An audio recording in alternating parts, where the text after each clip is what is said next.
Bonjour. Bonjour les amis du petit déjeuner, merci de nous retrouver en ce dimanche matin. Bonjour Sandrine. Bonjour David. Et pour un super méga hebdo spécial, eh ben oui c'est ECMA, c'est toutes les nouveautés d'ECMA qu'on va vous présenter avec plein de sections. Bah oui, les grosses tendances. Et puis les coups de cœur. Les concepts. Les technologies qui sont en train d'arriver. Les motos qu'on attendait, que tout le monde attendait. Et puis celles qu'on n'attendait pas du tout en fait, mais c'est bien d'avoir de vraies surprises. Et celles qu'on attend encore. Et oui, il y en a dont on vous parle et qu'on n'a pas vu, donc on vous parlera de ce qu'on n'a pas vu. Oui, on est fort, on repère. Ouais. À tout de suite, c'est À parti. tout de suite, c'est parti.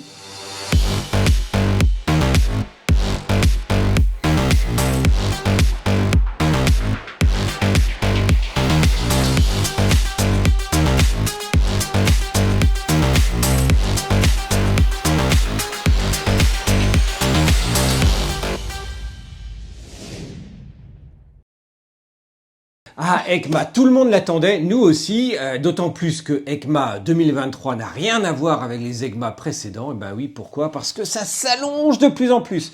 On va pas vous parler de taille, c'est pas ça l'important, on vous le dit toujours, les petites bien musclées, c'est beaucoup mieux. Et bien parce que tout simplement, tous les constructeurs commencent à nous distiller leurs nouveautés depuis le mois de septembre, voire du mois d'août. Et on va même vous parler de motos qu'on a presque oubliées, tellement elles ont déjà été présentées il y a plusieurs semaines. On va même vous parler de BMW très c'est dire. Franchement, ECMA, c'est le salon auquel il faut aller. Vous nous avez souvent demandé qu'est-ce qu'il faut faire, c'est quoi les trucs et astuces pour aller à ECMA. Est-ce que c'est compliqué, est-ce que ça coûte cher? On a fait un gros dossier sur le sujet. Eh bien oui, l'aller-retour depuis la France avec l'entrée, avec tout, peut vous coûter moins de 200 € en prenant l'avion et en comptant vraiment votre package tout compris. Bref, 200 €, c'est l'entrée d'un gros parc d'attractions et je peux vous promettre, et c'est vraiment ce qui nous fait chaud au cœur, nous, à chaque fois qu'on va à ECMA, et c'est pour ça que les éditions, on n'a pas pu y aller, on avait vraiment le cœur déchiré, et bien parce que c'est tout simplement un grand magasin de jouets pour adultes. Je me rappelle du Nain Bleu dans mon enfance, ce grand magasin de jouets qui n'a presque d'équivalent que aux États-Unis depuis, mais ECMA, c'est ça, c'est voir tous les modèles dont on a parlé, mais qu'on n'a pas vu, qu'on n'a pas touché. C'est ça qui fait la vie, on est tous très kinesthésiques, et puis on peut monter dessus, on peut vraiment se faire une idée de ce que c'est. Bref, ECMA, il faut y aller, c'est un incontournable absolu. Et cette édition est particulièrement riche. Alors, parce qu'on vous a déjà présenté certains modèles, et puis, eh bien, parce qu'il y a plein de nouveautés et de modèles qu'on n'attendait pas, et ça, c'est toujours bien par rapport à toutes ces éditions où on découvrait tout sur place, mais où en fait, il n'y avait rien avant.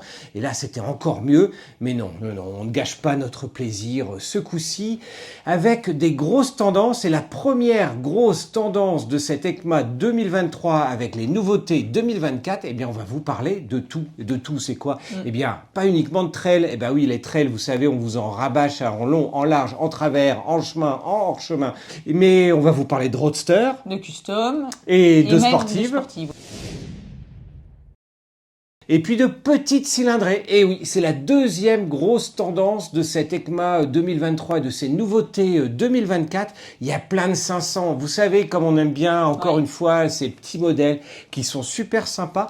Même quand on a le permis gros cube, comme on le disait dans le temps, eh bien, c'est vraiment sympa de revenir sur cette petite moto hyper légère et on peut vous assurer qu'un Julien Tognotti sur une petite moto, eh ben, il en remonterait à des plus grosses.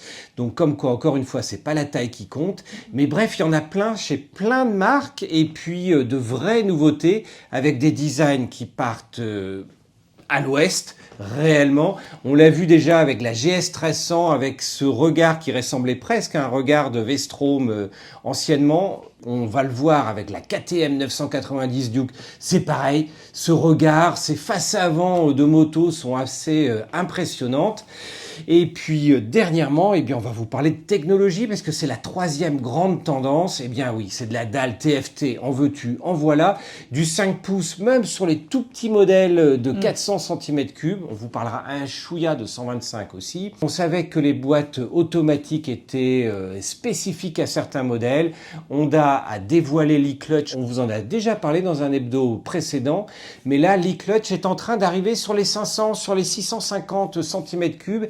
et ça va même être mis sur un certain nombre d'autres nouveautés chez Honda, bien sûr, de façon assez simple. C'est un petit peu ça l'objet, eh bien, de pouvoir en fait se concentrer entièrement sur son pilotage, et c'est encore mieux que le shifter puisque ça gère aussi le point mort et l'arrêt tout simplement. Et alors, tu as un grand coup de chapeau à tirer. Ah bah, j'ai d'abord, cette ECMA, c'est un grand coup de chapeau à Suzuki. On en a parlé, bon sang, ça me faisait mal au cœur. Depuis les années 2014, où Suzuki nous promettait des nouveautés, vous allez voir, il va y avoir des super choses qui vont arriver. Ben, on voyait rien. Sœur Anne, ne vois-tu rien venir? Sœur Sandrine, ne vois-tu rien venir? Mais si, là, il y a eu maintenant, du coup, la fameuse plateforme 800. Avec ce bicylindre fabuleux qu'on retrouve d'une autre manière chez Honda, mais ça a permis une vraie plateforme. On avait vu la 800 DE, on a essayé la 800 SE dernièrement, et puis on vous en avait parlé du Roadster et de la 8S, et puis surtout de la sportive. Et c'était Virginie qui vous avait dévoilé en avant-première des mois avant tout le monde, et bien ce que pourrait justement être cette GSX 8R, et bien elle est arrivée, c'est officiel, c'est ECMA. On n'est pas loin du schéma, hein. Ah ben là, oui, il manque plus qu'un chaînon manquant, c'est la 8 GT, et ben, qui arrive en 1000 cm3, et c'est la GSX-S 1000 GX, ouais, ils auraient pu mettre GT, mais c'est presque le chaînon manquant, pareil, dans toute cette gamme Suzuki qui est vraiment en train de s'étoffer, qui est magnifique, avec de vraies motos, dont les optiques inspirent même certains autres constructeurs, on l'a vu, hein. Il y a des optiques bizarres, on les trouvait bizarres, mais finalement elles ont été copiées ailleurs, donc Suzuki est vraiment en avance sur son temps. Eh ben c'est chouette, franchement, moi c'est mon coup de chapeau pour Suzuki par rapport à d'autres marques ça sera notre coup de compassion à la fin. On versera une petite larme, il faut attendre la fin de cet hebdo. Mais non, vraiment grand coup de chapeau, nous ça nous fait chaud au cœur. Aussi pour tous les concessionnaires qui ont ramé depuis des années dans leurs concessions où c'était un peu dur. Sont assez raisonnables sur ces Et en plus, Suzuki qui nous a habitués pendant des dizaines d'années à être le japonais le plus accessible, reste accessible, voire avec des modèles qui sont vraiment très bien placés. Bref, coup de chapeau, coup de cœur, tout ce que vous voulez pour la marque. Mais il y a d'autres coups de chapeau quand même. Bah oui, il y a Moto Morini. Et oui, Moto Morini, petite marque, reprise, plus ou moins, petite diffusion dont on n'entendait plus parler depuis des années. Et alors là, ça sort, allez, poum, 4 modèles. Ouais, Corsaro 750. Et Corsaro 750 Sport, c'est-à-dire la déclinaison sportive, un Roadster, une sportive, classique, avec un bicylindre de 750. Non, on ne parle pas d'Aprilia Shiver ici, mais ça a des réminiscences de Shiver, effectivement. L'Escape 1200.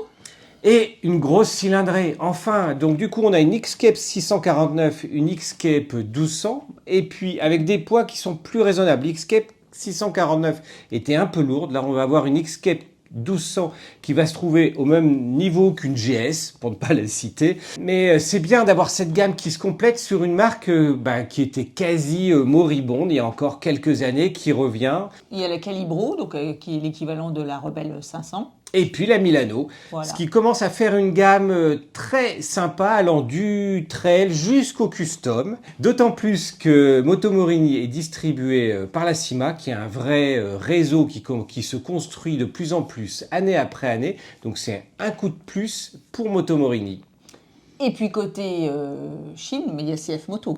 Eh ben oui, il y a deux marques, il y a CF Moto et Zontes, distribués par GD France, donc avec un réseau qui est en train de grossir également.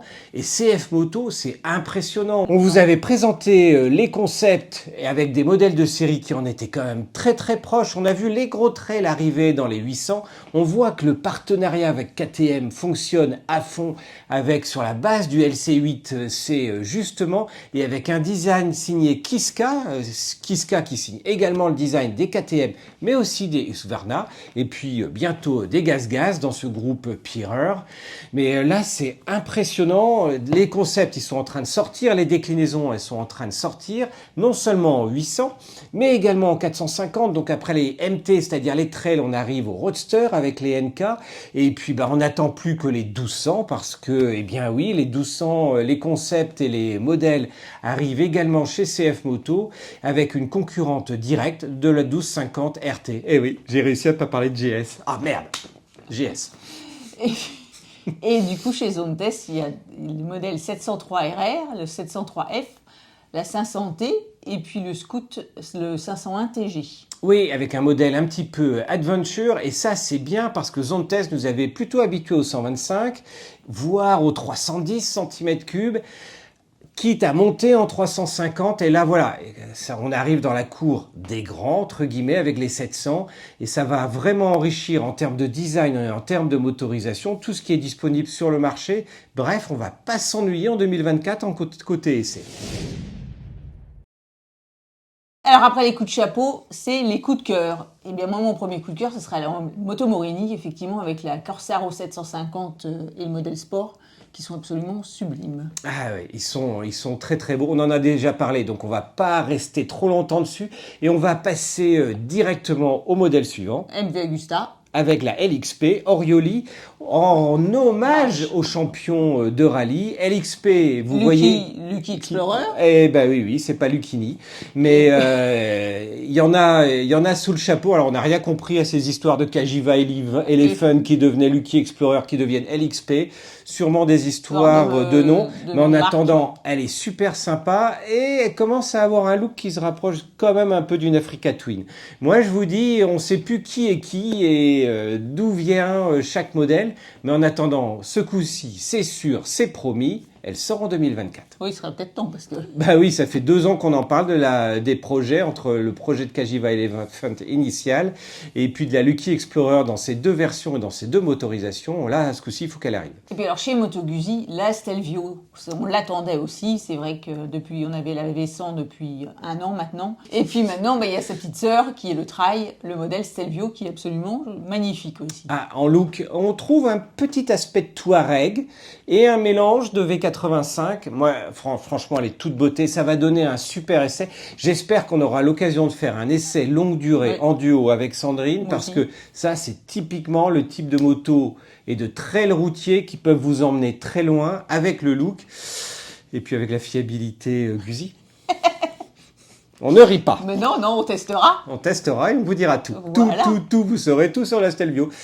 Alors, un coup de cœur, allez, une chez Ducati, le monocylindre, l'Hypermote. Ben oui, un mono. Déjà, les marques qui osent faire encore du mono à l'heure actuelle, quand même les bicylindres ressemblent presque à des 4 cylindres, j'exagère naturellement, mais quand on se rappelle des Monstro et des premiers Monstro 620 chez Ducati, où vous descendiez un rapport, vous bloquiez la roue arrière, ça c'était du bicylindre velu qui en voulait. Maintenant, les bicylindres d'aujourd'hui, depuis la Gladius, ils sont tellement souples et tellement doux que franchement, c'est trop facile. Non, un gros mono, ça c'est sympa. Et puis avec une moto fun, c'est-à-dire une hypermote, les hypermotards chez Ducati, c'est fun. Il y en avait aussi chez Aprilia. On le sait, je me suis toujours beaucoup amusé avec ces motos-là. Souvent un peu haut perché, plus haut perché que certains trails, mais là, c'est avec une 98. Eh bien, on devrait avoir un gros mono bien sympa avec une plage d'utilisation qu'on a hâte d'essayer. Et là, je pense, on risque de vraiment s'amuser avec cette moto. Et puis, alors chez Honda, la Hornet 1000. Avec un gros roadster velu, et on le voit au niveau de sa face avant. On revient sur des coupes un petit peu à la serpe pour envoyer du lourd. J'aimais mieux la rondeur des CB avant, mais bon, là on se rapproche, je trouve, d'une Yamaha, mais je pense que ça plaira à beaucoup de motards, effectivement. Et en tout cas, ça va envoyer en termes de performance et de chiffres, et ça c'est pareil. Et quand on parle de gros roadster velus... Ah bah là, chez KTM, il y a ce qu'il faut aussi. Eh ben oui, avec The Beast, la bête, qui est en train d'arriver. Avant c'était... 990. Avant c'était la 1290. Là c'est la 990. 990, vous avez bien entendu. Donc 690, 790, 890, 990. 1, 2, 3, Ichini, Sanyongo. Et on va continuer à compter dans les marques. Pourquoi je compte en japonais alors que c'est une autrichienne, on se demande. Et enfin, alors côté Yamaha, la fameuse sportive qu'on vous a présentée la semaine dernière, la XSR 900 GP. Et oui, la XSR, franchement, elle a un super look. Perso, elle me plaît bien. Je préfère ça beaucoup plus que la DB40, même si DB, Aston Martin, tout ça, ça avait des connotations un peu sympas. Quand on sait notamment que des constructeurs comme Yamaha travaillent beaucoup avec les constructeurs automobiles. Il y a eu notamment des séries limitées à Barth pour la puissance, notamment sur ce moteur. Mais voilà, cette 900 GP avec le CP3 Yamaha, ça va être un essai très très très sympa, d'autant plus que chez Yamaha, c'est un peu morne-pleine. Hein. Attends, chut. Ah oui, on en parle après. Oui, c'est du spoil. Pardon. Alors ce qui est bien, c'est toute la montée en puissance des 500 cm3, comme l'a dit David en introduction, parce que là maintenant il commence franchement à y avoir le choix. Et puis ça, c'est franchement bien parce que c'était un petit peu les modèles délaissés. Ah, 400, c'est trop petit. Non, une 500, ça commençait déjà à être un petit peu mieux. Et puis on se rappelle des GPZ, on se rappelle des CB 500, Oui. voire des Bandit 400 à une époque. C'était quand même des motos avec lesquelles on pouvait beaucoup s'amuser. Et là, pour les permis A2, de temps en temps, il vaut mieux une moto full en A2 avec ses 47 chevaux plutôt que d'aller chercher une moto qui est peut-être débridable ou au contraire bridable en 47 chevaux mais mal bridée et où c'est beaucoup moins sympa au quotidien. Bref, nous, on aime bien les 500. Et maintenant il y a le choix du coup. Alors là, il y a la Dominator, la NX 500 chez Honda. Eh oui, le retour historique de ce moto, la Dominator, et on risque de la voir dans d'autres cylindrées. L'Aprilia RS 457, la sportive. Eh bien oui, ces petites sportives qui vont concurrencer également les CF motos, notamment la 450 SRS qu'on a essayé sur circuit. Et puis alors chez Kawa, bien sûr, avant vous aviez les Z400, maintenant c'est des Z500 et des Ninja 500. Alors là, il se gonfle un peu. Hein. C'est un peu 400. La grenouille qui veut se faire aussi grosse que le bœuf. Mais en tout cas, c'est plus valorisant à l'oreille. J'ai une 500, j'ai pas juste une 400 ou une 450. Et on l'a vu ces dernières semaines, Kawasaki a en effet sorti l'Eliminator, le Custom, avec un plus gros moteur que les 400, avec ses moteurs supérieurs à 450 cm3. Eh bien, on le trouve du coup dans toute la gamme, avec la Z pour le Roadster, la Ninja pour la sportive, et le Custom avec l'Eliminator. Ça devient simple au moins les gammes de motos. Oui, et puis franchement... On commence à faire le tri, je trouve. Et puis avec des noms comme Eliminator, avec Z et Ninja auxquels on est habitué, c'est un petit peu mieux que des SR, S, avec des noms auxquels on ne comprend rien. Alors chez Benelli, la fameuse Tornado 500. Et puis chez CF, il y a la 450 MT, puisqu'on avait déjà eu les NK et les SRS qui sont déjà sortis, mais maintenant la MT arrive aussi. Donc des petits trails, parce que c'est vrai que dans les 450 ou dans les 500, à part Honda avec sa NX ex-CBX, eh bien il n'y avait pas beaucoup de petits trails bien sympathiques. Là, ce coup-ci, oui, et ça élargit la plage des petits trails.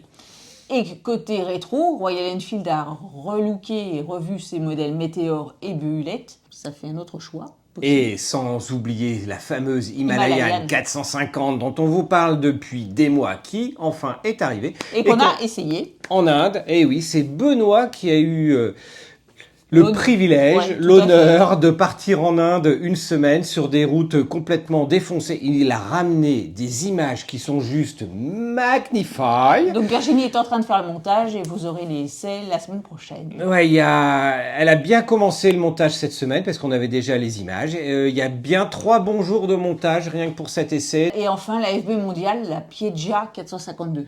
Et franchement, FB Mondial, on les connaissait plutôt pour les 125, voire sur les 300.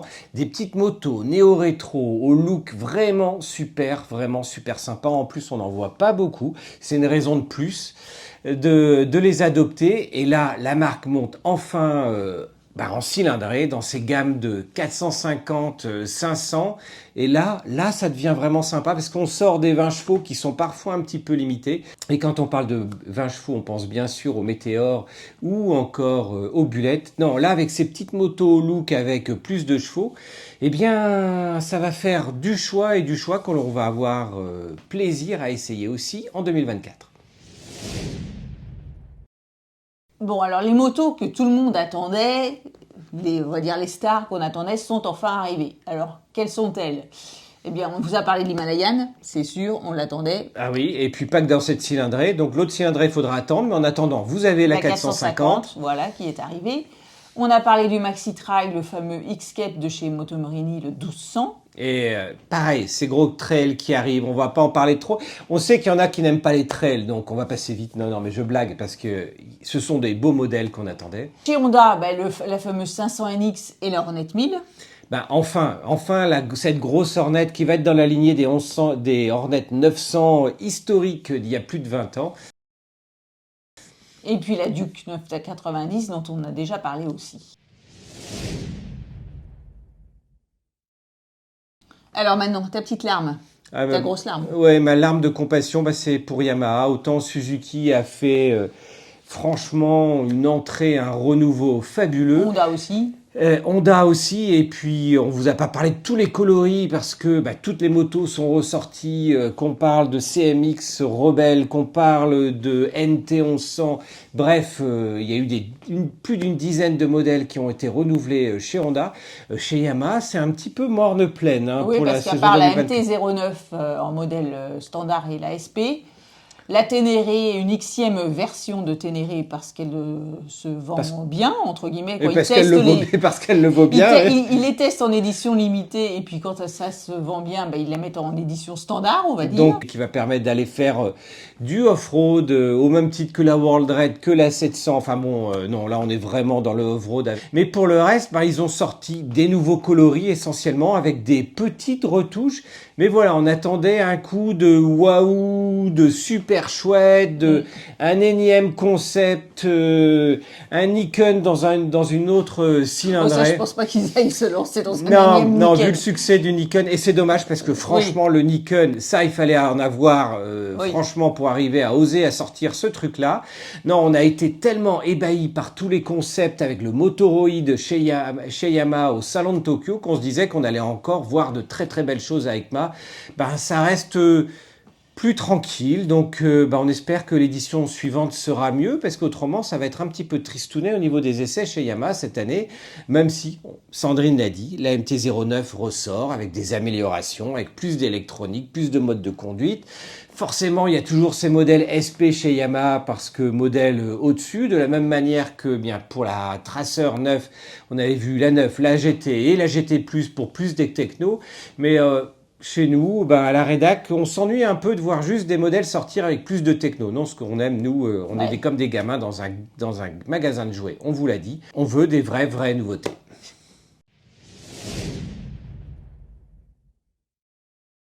Alors bien sûr, sur les salons et même en annonce, il y a toujours les annonces de séries limitées.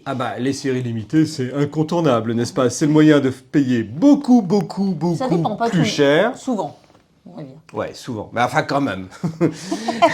Des modèles qui sont autrement accessibles, mais c'est vrai que si vous êtes un amoureux des petites options, finalement, votre modèle en série limitée, il sera pas plus cher que les petites options, les petites transformations. Donc, il y a des marques qui sont très douées pour les éditions série limitée. Il y en a deux principalement, on va dire. Triumph et Ducati. Oui, et puis MV Agusta qui aime bien sortir ses séries Oro, Anniversario, ça manque pas. Attends, Ducati, Panigale V4 SP2 30e anniversaire, Moonster 30e anniversaire. 46 000 €. Voilà. Et puis là, il y a Indian qui a dévoilé aussi deux séries limitées, une FTR 100% Air Carbone. Et oui, de toute beauté, quand on voit plein de carbone autour, mais en attendant, pas de nouveauté réelle, c'est juste une édition limitée. Et la Challenger qui fait bien grimper le prix quand même, parce qu'on est à plus de 20 000 €, mais ça devient le standard presque. Et pour une édition limitée, finalement, c'est pas cher. Et puis la Challenger Elite. Et oui, il y a des bons gros baggers custom chez Indian. Franchement, hyper sympa à conduire. Si vous n'avez jamais essayé d'Indian, allez-y. Franchement, ça vaut la peine. On se dit, c'est lourd, mais en fait, c'est très accessible. C'est hyper maniable. Il y a de la technologie.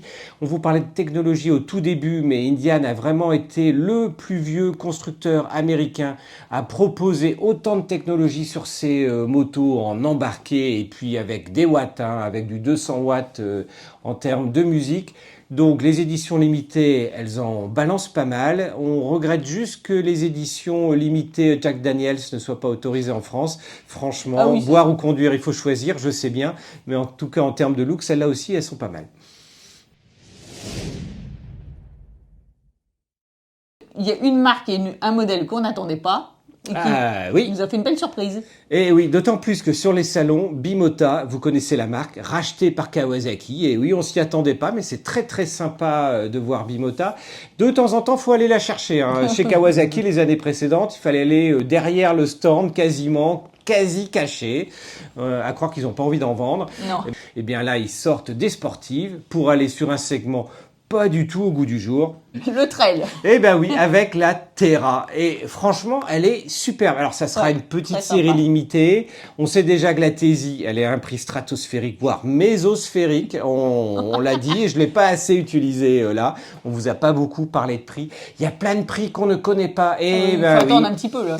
Oui, il va falloir attendre les semaines à venir. Encore une fois, tous les prix et ce dont on ne vous a pas parlé, ça sera dans les articles sur le repère. Mais elle est magnifique, elle est Magnify aussi et on l'attendait pas et donc oui, c'est toujours un petit coup de cœur quand on voit une moto qu'on n'attendait pas parce que sinon il y a plein de modèles qu'on a vus mais qu'on attendait, qu'on connaissait, et puis il y a ceux qu'on n'a pas vus parce que les constructeurs n'étaient pas présents à EICMA aussi, mais il faut donc pas oublier ces nouveautés 2024 que vous retrouverez très vite entre novembre, décembre, janvier, février, et puis tous les autres mois en essai vidéo sur le repère, et je veux parler de... bien sûr, les Triumph 400, on vous en a parlé plusieurs fois, les Speed et le Scrambler 400X. Et je crois qu'on les reprendra même après pour faire des comparos, parce que franchement, elles sont trop sympas, ces motos. Les Tiger 900, pareil, les Scrambler 1200. Bon, la 1300 GS au passage, si vous l'aviez loupé. Oui, voir les F900 GS. Voilà, et puis la S1000XR, la M1000XR. XR, oui, forcément, on vous en a parlé, elles ont été dévoilées juste avant. Et puis, il y a des motos qu'on attend encore. Et qu'on risque d'attendre un bon moment. Oui, parce que je suis...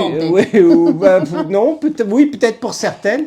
Et oui, on a failli vous faire un jeu pour savoir quelles étaient les motos dont on ne vous avait pas parlé, dont on vous a pourtant parlé au cours des hebdos précédents. Ouais, ça aurait été, oui. Mais c'était dur à trouver, donc on a voulu être gentil. Donc ce sont pas... Il y a la Yamaha R9.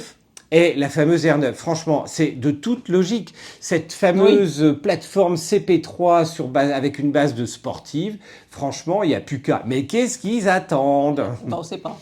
Non, non, ils ont sorti la GP en version XSR. Bon, c'est sympa.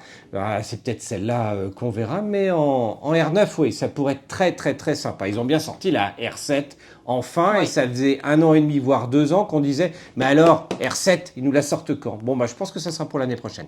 Côté BMW, il y a la R12 ou la Mini R18, quoi. Sans aucun rapport avec la Renault, pour ceux qui ont connu la R12, voire la R18, la Poire. Eh bien, la Poire, c'est pour le dessert, toujours. Ça, c'est connu également. Mais non, cette petite R18 en R12, je la verrais bien arriver. Parce que celle-là, oui, je pense que je la vois mieux que la R9. Oui, elle a beaucoup plus de probabilités. Et ça, on vous en reparlera sûrement, elle, dans les semaines à venir. Chez KTM, la 1390 Duke. Oui, on vous a parlé de la 990 qui est déjà, elle, était limite pas attendue, en évolution de la 890, mais la Super Duke montée en cylindrée, parce que 1290 et autant de chevaux, c'était pas suffisant.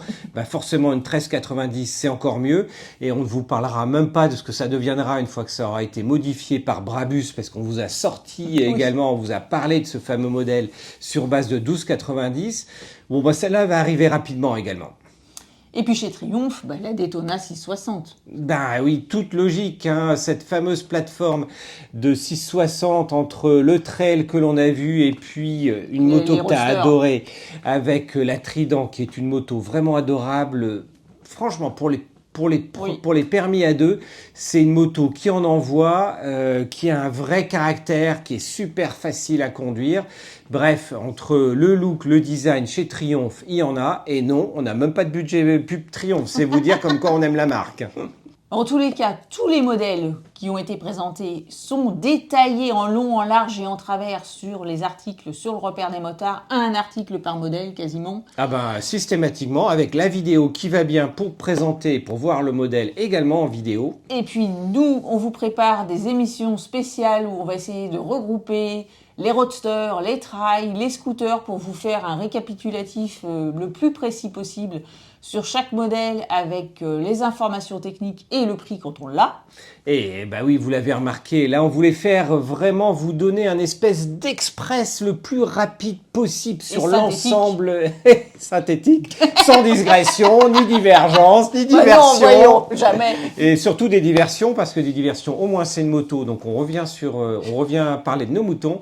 Mais voilà, on va vous faire entre guillemets des hebdos spécifiques, comme l'a dit Sandrine, mais avec toutes les informations techniques, comme on fait nos hebdos comme d'habitude. Mais en attendant, voilà, pour cet hebdo spécial EICMA, vous avez une vue globale du salon. C'était à nouveau un magnifique salon.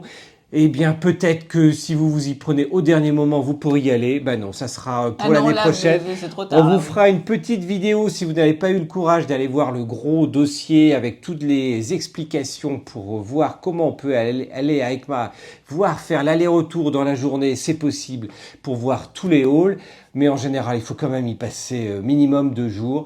Et puis, ben vous le savez, il y a EICMA, mais il y a aussi un gros salon de rétro, justement, et d'anciennes qui arrive dans 2 semaines. Je veux parler du Salon Moto Légende, dont on est partenaire historique depuis des années. Donc, on vous propose de gagner 2 places pour une personne. Attention, ça vous permet d'amener avec vous la personne de votre choix pour aller assister à ce fameux salon, encore une fois, dans 2 semaines. Et pour gagner cette place, eh bien, ce sera le premier qui nous dira le nombre de modèles différents de motos dont on a parlé dans cet hebdo. Oui, vous allez pouvoir le reprendre, l'hebdo, parce que, franchement, la réponse, elle n'est pas facile. Bref, voilà, merci de nous avoir suivis, merci pour votre bienveillance et votre fidélité. La semaine dernière, vous étiez encore 25 000 à nous retrouver. Ce sont surtout tous vos commentaires chaleureux qui nous font chaud au cœur chaque semaine. Bref, d'ici les vidéos et les émissions intermédiaires et l'essai de l'Himalayan, et puis de l'essai que l'on a publié vendredi dernier avec le Next Morito. Next. On a réussi à faire 200 km avec ce scooter électrique, et autant ça paraît standard avec un scooter thermique, on peut vous assurer qu'avec de l'électrique, bah c'est pas toujours gagné. Non. Et on s'est amusé, franchement, on s'amuse avec tout. On est parti rouler loin jusqu'à la forêt de Rambouillet.